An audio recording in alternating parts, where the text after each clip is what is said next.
బేషరతుగా మీరు ఈ సంస్థకు ఈ పాడి రైతులందరికీ మీరు క్షమాపణ చెప్పాలి. మరి లేని ఎడల రైతులందరూ మీ పైన ఆగ్రహంతో ఉన్నారు. మీరు సంస్థ పనిచేసేటువంటి ఉన్నాగా మీరు ఉండండి. సంస్థను ముందరు తీసుకుపోండి. సంస్థను ఏ విధంగా ముందరు తీసుకుపోవాలన్నటువంటి ఆలోచనలో ముందరికి రావాలి తప్ప మరి ఈ విధంగా ఒక ఓటమి పాలైనంత మాత్రాన మీరు ఈ విధంగా రైతులను అందరినీ పట్టుకొని మీరు చిన్న చూపు చేసే విధంగా మాట్లాడడం పద్ధతి కాదు. సమాజంలో వాళ్ళు ఒక ఊర్లో చైర్మన్ కావాలంటే ఎన్నో ఆటంకులు ఉంటాయి, ఎన్నో అడ్డంకాలు ఉంటాయి.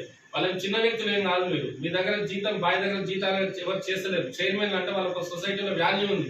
మరి అట్లాంటి చైర్మన్ అందరినీ పట్టుకొని నేను చేతులు ఎత్తేస్తే మునిగిపోతుందని చెప్పేసి మీరు మాట్లాడడం పద్ధతి కాదు.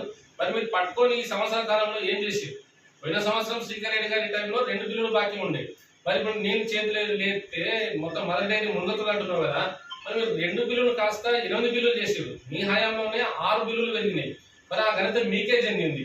మరి అదేవిధంగా ఇదివరకు పూర్వం